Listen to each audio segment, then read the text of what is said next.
Florestas vão abaixo e tudo se move, tudo muda. Tatu, tinha tatuzado aí. Surge uma nova floresta, plantada, racional. Milhares e milhares e milhares de árvores, fixadas a distâncias calculadas para aproveitar o máximo do espaço. Uma ao lado da outra, formando corredores a perder de vista, a se perder, a perder os imprevistos que só a natureza oferece. Máquinas chegam e as pessoas vão embora. Hoje nós vamos levando sozinho com Deus. Caminhões gigantescos chegam e os alimentos desaparecem. E eles foram absorvendo muitos sítios de moradores tradicionais. O veneno chega e a água se torna rara. O prato do dia de hoje está vazio.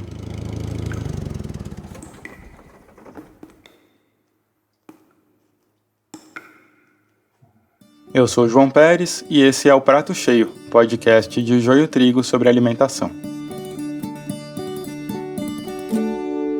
Nesse episódio a gente retrata a briga entre monocultura e cultura caipira. De quando a terra é usada, mas não para produzir alimentos. E essa história começa lá em São Luís do Paraitinga, uma cidadezinha no Vale do Paraíba, no interior de São Paulo.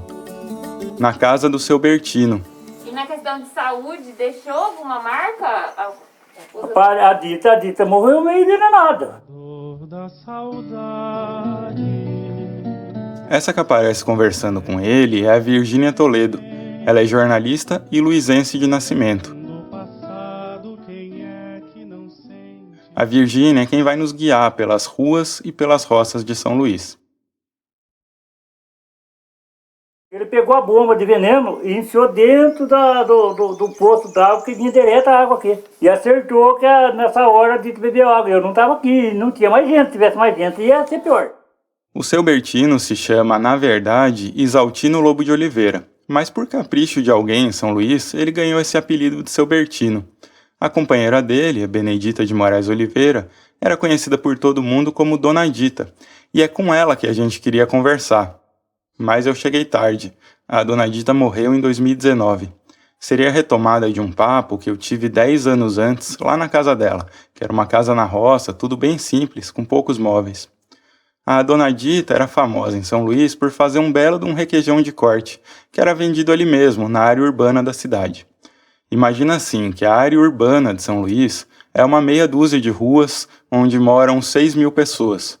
São pequenas ladeiras por onde se espalha um casario colonial bem típico dessa região. Bom, naquele momento, foi assim que a Dona Dita relatou o que aconteceu em 2005. Um dia, fiz o almoço cedo, comi e tomei uma caneca de água. Quando eu acabei de engolir, senti como se tivesse levado um soco na cabeça e caí. Pensei que eu fosse morrer. E foi isso que eu escrevi a respeito em uma reportagem para a Rede Brasil Atual. 5 anos depois do dia em que sentiu um soco na cabeça, ela tem problemas sérios de saúde, é submetida a exames periódicos e depende de medicamentos. O médico que constatou a intoxicação, que preferiu não se identificar, disse que a paciente sofre de abalos psicológicos e físicos irreversíveis, com depressão e ansiedade.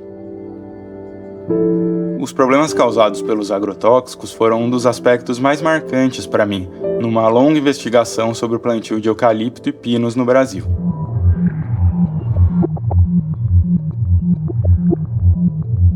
Naquele momento, o Brasil já tinha 7 milhões de hectares voltados à produção de papel, papelão e embalagens.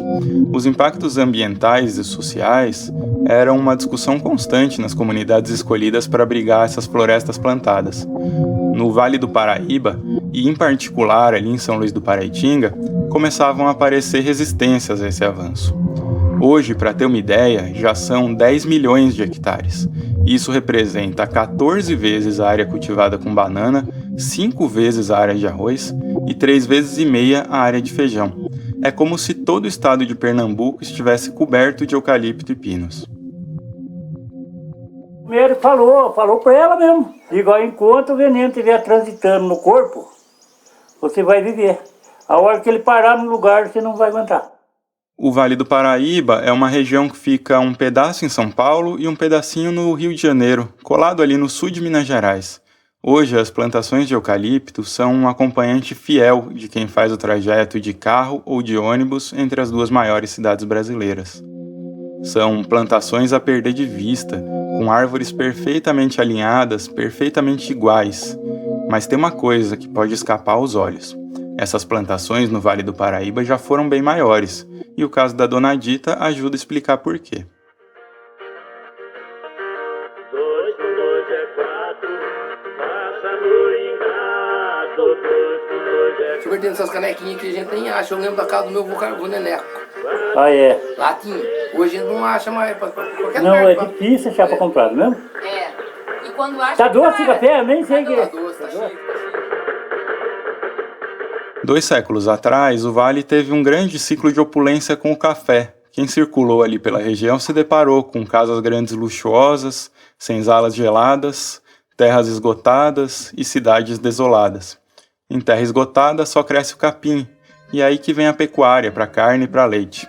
Os lugares mais planos do Vale do Paraíba foram caminhando de monocultura em monocultura, e as áreas montanhosas ficaram quietinhas, meio encravadas ali nos mares de morros, e foram se transformando em redutos de cultura caipira.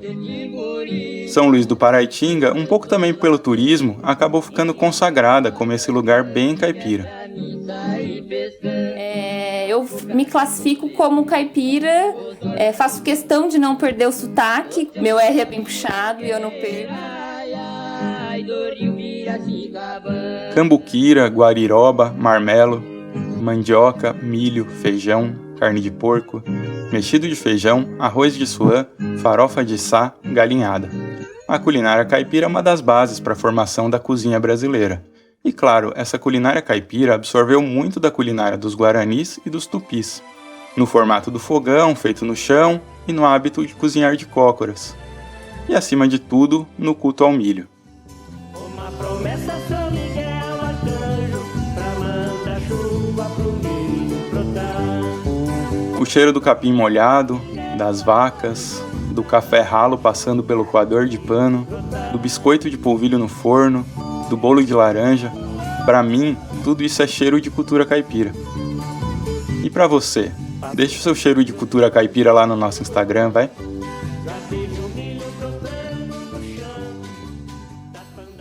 A cultura caipira ficou no nosso imaginário como algo relativo ao interior de São Paulo e de Minas Gerais. Mas o sociólogo Carlos Alberto Doria, pesquisador da área de alimentação, define a área caipira como algo muito maior. A paulistânia, como ele diz, começava onde hoje estão Paraná e Santa Catarina e ia até o que são Rondônia, Mato Grosso e Tocantins. A região do Vale do Paraíba e do sul de Minas é de fato o berço dessa cultura, e é ali que surgem as primeiras observações de pesquisadores e de escritores, no século XIX especialmente, retratando os caipiras como sujos, preguiçosos e incapazes. É nesse momento, em 1882, que nasce o Monteiro Lobato, em Taubaté, ali pertinho de São Luís do Paraitinga. O Monteiro Lobato ficou marcado por uma escrita ácida, mal-humorada, profundamente pessimista com os rumos do Brasil. O Lobato olha a decadência do café no Vale do Paraíba e escolhe o caipira como alvo de suas frustrações.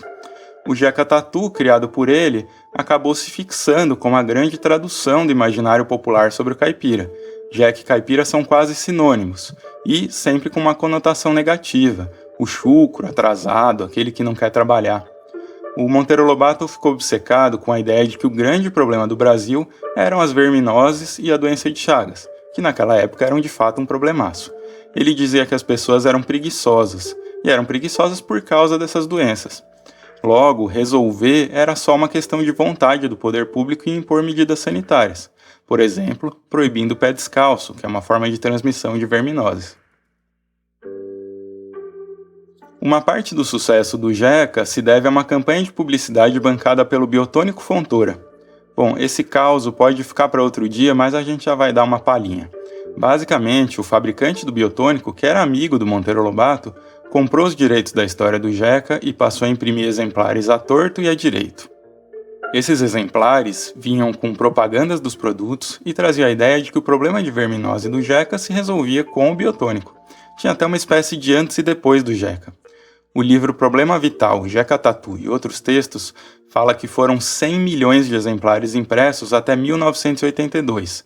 Em 1982, para ter uma ideia, o Brasil tinha 120 milhões de habitantes. Bom, se você quer saber mais sobre essa história, fica ligado nas nossas redes. Se eu ganho na feira feijão, rapadura, pra que trabalhar? Gosto do rancho e o homem não deve se amofinar. O Jeca era um sujeito que, nas palavras do Monteiro Lobato, vivia na maior pobreza e dava pena ver a miséria do casebre. Nem móveis, nem roupas, nem nada que significasse comodidade. O Jeca possuía muitos alqueires de terra, mas não sabia aproveitá-la. Plantava todos os anos uma rocinha de milho, outra de feijão, uns pés de abóbora e mais nada. Criava em redor da casa um ou outro porquinho e meia dúzia de galinhas. Guarda uma informação importante, o Jeca não tem boi. Bom, um belo dia ele vai ao médico e a vida muda totalmente. O senhor sofre de ancilostomíase. O quê? Sofre de amarelão, entende? Uma doença que muitos confundem com a maleita. E essa tal maleita não é a cesão? Isso mesmo. Maleita, cesão, febre palustre ou febre intermitente. Tudo é a mesma coisa, está entendendo? O problema do Jeca está resolvido, mas ele sai do consultório com uma recomendação claríssima. E de agora em diante, não duvide mais do que a ciência disser. A preguiça do Jeca desapareceu. Os vizinhos até se espantam e chegam a falar: Jeca, pega leve. Mas agora ele estava cheio de ideias americanas. Ele queria enriquecer. Não me contento com trabalhar para viver. O Jeca quer virar coronel. Paulo Freire explica. Ele aspira agora a ser o opressor e não mais o oprimido. A inspiração para isso não é nenhum brasileiro, mas um vizinho italiano, que vai ficando ao mesmo tempo enciumado e admirado com o trabalho exemplar do Jeca. A fazenda dele passa a ser toda automatizada, tudo ao alcance de um botão. E tem um aspecto bem interessante. O Jeca derruba uma área de mata para plantar eucaliptos. E era aquela mesmice de fazedor. Farinha, feijão com arroz, arroz, farinha, feijão. E foi por esse tempo que eu resolvi se embora daqueles ermos. O filme A Marvada Carne, de 1985, conta a história de um caipira que vivia sozinho no rancho. E ele vai desenvolvendo duas ideias fixas. Uma mulher que cuidasse de mim e comer carne de boi. É assim que ele coloca uma trouxinha nas costas e vai-se embora. O personagem interpretado pelo Adilson Barros encontra a Carula, uma caipira que é protagonizada pela Fernanda Torres. Ele decide se casar com a promessa de que o dote da moça seria um boi, mas não demorou muito tempo para ele descobrir que foi levado na conversa e de que não tinha boi nenhum. Tem uma discussão grande sobre a origem da palavra caipira, mas tem um consenso. Ele é o sujeito que mora de favor. Ele é um espelho invertido através do qual o fazendeiro se olha e pensa: eu tô bem na foto. O caipira é um situante ou um sitiante, que mora numa grande fazenda em troca de cultivar a terra e entregar uma parte da produção ao proprietário. É o caso do seu Bertino, o marido da dona Dita, que ajuda a cuidar de uma fazenda lá em São Luís do Paraitinga. Na obra do Monteiro Lobato, é o caso do tio Barnabé, do sítio do Pica-Pau Amarelo, que vive de favor nas terras da dona Benta. Como o caipira tinha direito a pouca terra, ele não conseguia criar vacas e dependia de comer carne em alguma ocasião especial, como uma festa, um casamento. É por isso que se forma uma obsessão em torno da carne de boi. O boi tá pro caipira como a fake news tá pro tiozão do Zap. As pessoas da cidade olhavam aquilo e falavam: o caipira é um sujeito sujo, que não cuida da casa, que não é capaz de construir uma casa. Essas observações, no geral, ignoravam um fator fundamental, que é a enorme instabilidade da vida do caipira. Por que ele vai construir uma casa se pode ser expulso do terreno sem qualquer motivo? Como vai plantar árvores que demoram anos para dar frutos?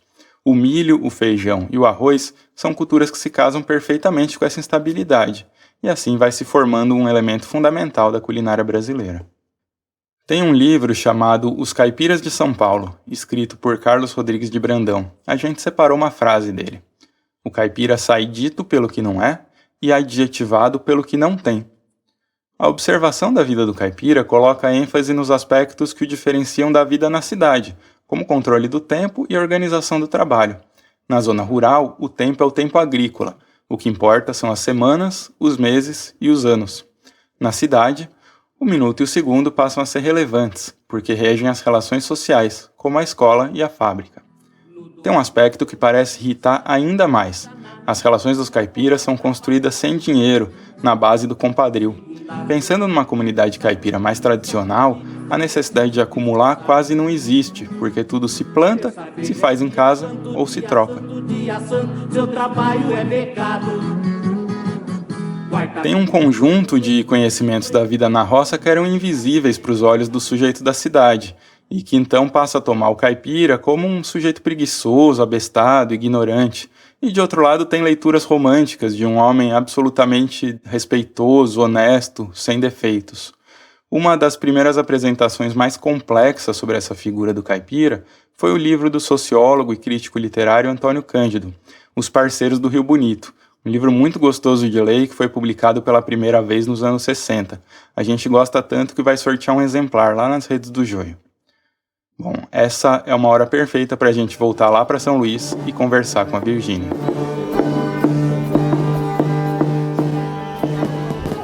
O pessoal daqui fala que tem mais festas do que dia do ano. São Luís do Paraitinga é conhecida como um reduto de cultura caipira e cultura da boa. A cidade é marcada pela existência de bandas, músicos, poetas, escritores e blocos de carnaval com marchinhas que revelam as lendas do imaginário local. Além disso, dali saíram algumas figuras muito conhecidas, como o maestro Eupídio dos Santos, o geógrafo Aziz Absaber e o sanitarista Oswaldo Cruz. É bem surpreendente para uma cidadela que hoje tem perto de 11 mil habitantes. Talvez por isso, foi ali que começaram a surgir algumas resistências de primeira hora ao eucalipto. As pessoas sentiram que tinham algo a perder. Aqui tem várias festas, né? Como eu falei um pouquinho, festas de santo. Então a minha infância inteira foi na espera de festas, né? Eu lembro que quando passava o carnaval, aqui a quaresma, ela ainda é muito levada a sério, né? Então a cidade de fato, ela fica mais silenciosa, as pessoas fazem rezas, né? Fazem a quaresma certinho. Em seguida vem a Semana Santa com procissão e em maio chega a Festa do Divino, que para mim é a mais importante. E também para algumas pessoas lá de São Luís. Essa é uma festa medieval europeia que celebra as colheitas. E no Brasil ela é marcada por uma certa mistura entre elementos totalmente estranhos, como o rei, a rainha, o uso de roupas quentes, e elementos locais como o pau de sebo, que fica bem na Praça Central. No Vale do Paraíba, um dos pontos altos da Festa do Divino é o afogado, um prato de carne que é servido para todos os presentes. Sim, o boi é compartilhado em um momento muito importante para toda a comunidade. Eu lembro, né, da minha infância inteira acompanhando a preparação do afogado. Eles matam vários bois, aquele tanto de comida, as pessoas esperando para se alimentar. As pessoas consideram que é sagrado. Tem gente que fala que foi curado de uma doença a partir do momento que se alimentou daquilo. A gente vai para o intervalo e na volta fala sobre a chegada do eucalipto à vida caipira.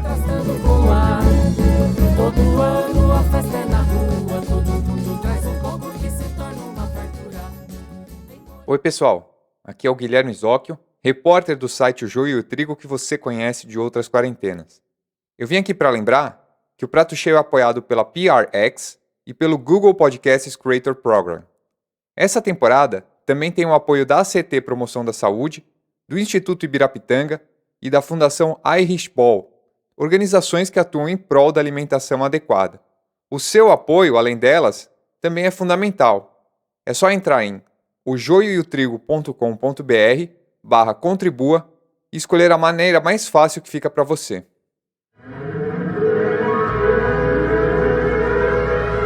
São Paulo que amanhece trabalhando, São Paulo que não sabe adormecer.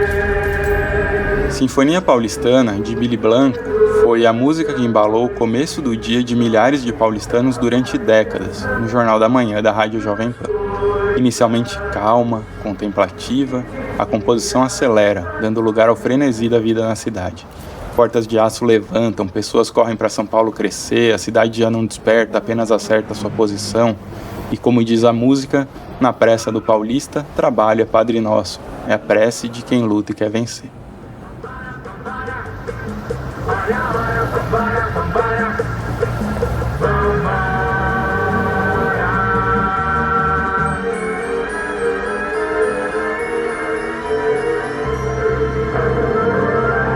E se tempo é dinheiro, o ritmo de vida do caipira é uma ofensa.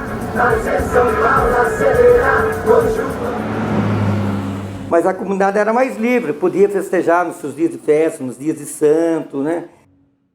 Esse é o Marcelo Toledo, morador de São Luís do Paraitinga, ativista, vereador por 3 vezes. Ele se recorda bem da decadência do ciclo da pecuária e de como o eucalipto apareceu no lugar. A história do eucalipto no Brasil é igual a de qualquer cultura agrícola voltada para a exportação. Muitos incentivos públicos, muitos conflitos sociais, muitos impactos ambientais e poucos beneficiados. A porca torce o rabo no final dos anos 60, quando se aprova uma mudança nas leis federais para permitir que o eucalipto e o pinus fossem usados como madeira de reflorestamento. Ou melhor, é aí que a vaca vai para o brejo e o caipira vai atrás. É dessa época que o Marcelo se recorda dos primeiros plantios de eucalipto em São Luís do Paraitinga. Aquela coisa bem de empresário que você tem que produzir. Já não respeitava dia de santo, dia de guarda, né? Às vezes tudo tinha que trabalhar sexta-feira santa, que é uma coisa assim, muito importante, né? Para o pessoal da zona rural, né? Durante 2 décadas, o governo garantiu um abatimento de 50% no imposto de renda sobre os valores aplicados nesses plantios. Segundo uma tese de doutorado que a gente leu, chamada Eucalipto, Água e Sociedade, de Clarissa de Araújo Barreto, o Brasil passou de 20 empresas reflorestadoras para 500 empresas, num espaço de menos de 10 anos. Foram 312 mil hectares plantados por ano, na média, entre 2 décadas, 70 e 80. Espera aí que a gente te ajuda a entender. São 2 cidades de São Paulo por ano ou 20 em uma década. E é aí que vão se formando aqueles grupos que a gente conhece até hoje. Veracel, Aracruz, Suzano, Votorantim, Klabin. Os nomes mudam, fusões acontecem, mas são basicamente sempre os mesmos. O setor de papel e celulose está entre os maiores clientes do BNDES. A Suzano fica na 8ª posição em financiamentos na história do banco público, com 13 bilhões de reais. A Klabin vem em 9º, com 12 bilhões. As 2 corporações levaram praticamente tudo dos empréstimos para esse setor. Olhando outros dados, agora do IBGE, sobre o avanço dos eucaliptos no Brasil, foi impossível ignorar que os ciclos são muito rápidos. Essas árvores estão andando pelo território, e quando elas andam, podem causar estragos. Que eu vou assumir, João, eu sou meio Eucalipto Futebol Clube. Esse é o Rildo Moreira, pesquisador na Estação Experimental de Ciências Florestais de Itatinga, no interior de São Paulo. A área de 2.000 hectares é uma fazenda de eucalipto há 70 anos, e hoje ela é utilizada pela Escola Superior de Agricultura Luiz de Queiroz, a ESALC, da USP. O impacto sobre a água, sobre o solo, a seleção das melhores variedades, a adequação a diferentes climas. Tudo isso é pesquisado por essa turma. O Rildo conta que são mais de 700 variedades catalogadas, mas para cultivo industrial acabam utilizadas só aquelas que têm uma produtividade bem alta. A floresta do eucalipto, ela é capaz de consumir de 750 a 950, que a gente chama milímetros de água por ano quando ela está se desenvolvendo. Se você planta numa floresta de eucalipto, numa região como Itatinga, que chove muito mais do que esse volume, essa acusação que o eucalipto seca o solo não procede. Esse é um dos bate-bocas em torno do eucalipto. Muitas comunidades se queixam de que a planta drena a água do entorno, enquanto as empresas se defendem dizendo que isso é mito. O que o Rildo diz, e o que a gente encontrou na produção científica, é que o eucalipto pode ter esse papel de sugador de água. Tudo depende da maneira como é plantado e de onde ele é plantado. Esse índice de chuvas que ele falou, em torno de 1.000 milímetros por ano, boa parte das regiões sul, sudeste, centro-oeste e norte consegue dar conta. Essa capacidade como sugador de água, somada à falta de necessidade de mão de obra e ao cenário desolador que se forma quando os eucaliptos são amontoados numa grande extensão, deu aos eucaliptais o apelido de deserto verde. O diálogo entre cultura caipira e monocultura é um bocado estranho. A cultura caipira é uma cultura semi-fechada. As relações, no geral, se dão dentro de um mesmo povoado. O mais longe que o caipira vai é até a vila mais próxima para pegar alguns mantimentos. E foi essa tensão, justamente, o que preocupou Marcelo Toledo, quando ele, na década passada, começou a tentar barrar o avanço dos calipeiros.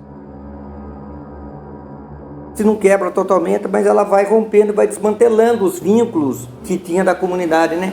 Então eu cheguei a ver várias capelas que eram locais de reza, de devoção e até mesmo de confraternização, de diversão dessa comunidade, da sociedade caipira, foram se perdendo. Já os produtos do pinus e do eucalipto gostam de viajar. A maior parte da produção de papel fica no Brasil ou vai para os vizinhos da América do Sul. E a celulose, que no geral produz um papel mais resistente, usado para embalagens, essa vai para a China, Estados Unidos e Europa. O Brasil é o segundo maior produtor mundial e o maior exportador.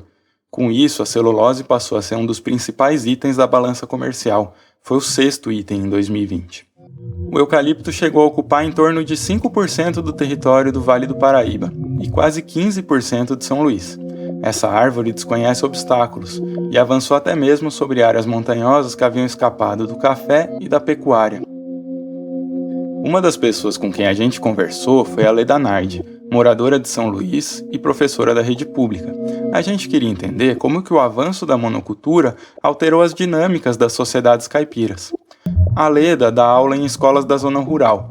Um tempo atrás era no bairro de São Sebastião, onde o ciclo do eucalipto já está no fim e onde houve uma maior resistência das famílias a vender a terra. Eles nascem, vivem e crescem e tiram seu sustento da terra e casam e continuam morando ali no bairro e vão perpetuando essa vida rural. Hoje ela dá aula em outro bairro, o Alvarenga, que é a principal área de calipeiros da cidade. Essa de que o Marcelo falou agora há pouco.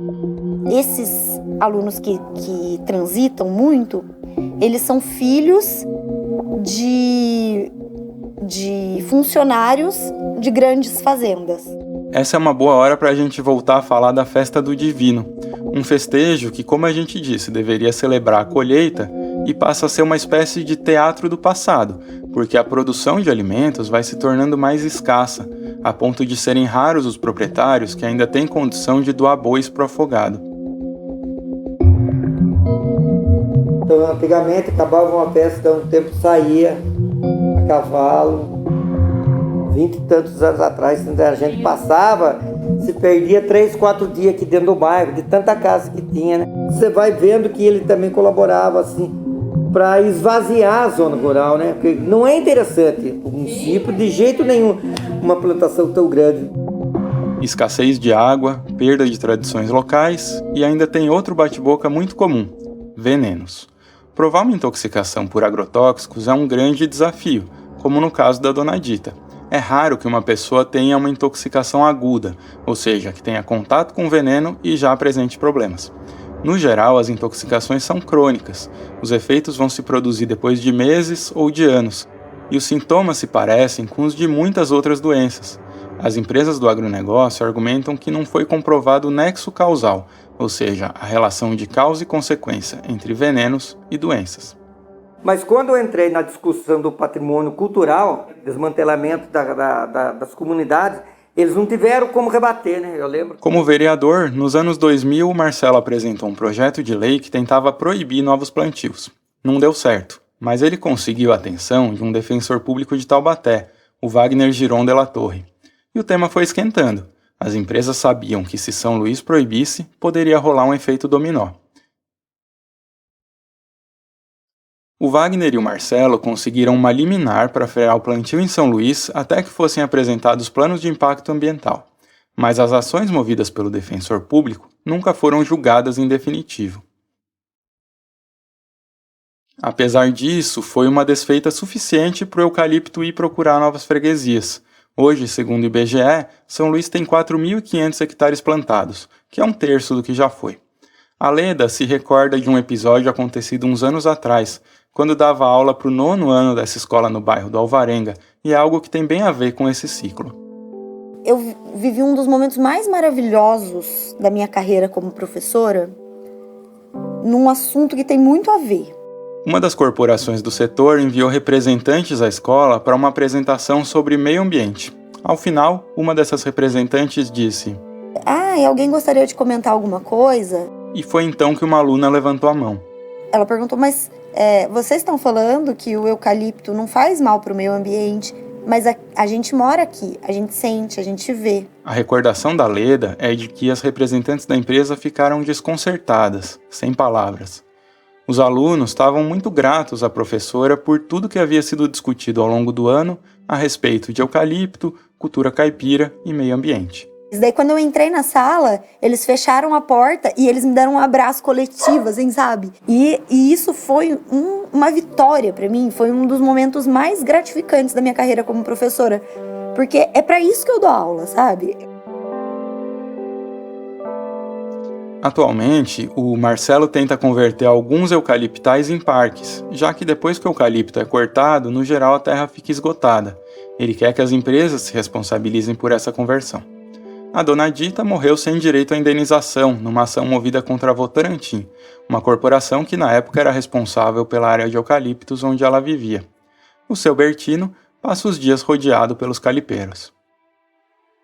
Plantava roça aí, plantava tomate, milho, feijão. E depois acabou com tudo. Acabou tudo, aí agora não planta mais nada. Faz desde que eles arrendaram a terra, não tem mais plantação aqui, não tem nada.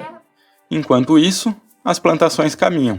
São Paulo, Bahia e Minas Gerais ainda tem bastante, mas a bola da vez é o Mato Grosso do Sul, onde a área plantada quadruplicou entre 2009 e 2019. Seguindo o exemplo do boi, do milho e da soja, o eucalipto decidiu pegar a grande marcha rumo ao oeste. Num cenário de desmonte das leis ambientais, não é surpresa se as bordas da Amazônia se tornarem a nova frente de expansão. Mas o conselho que eu dou para quem tem terreno, não plante eucalipto. Fazer uma fazenda completa, que nem fizeram aqui, é ideia de louco. Eu não aguento a cidade de São Luís, não me sai do pensamento. Cercado, espremido, solitário, a vida do seu Bertino é uma metáfora daquilo que aconteceu com a cultura caipira no país do agronegócio.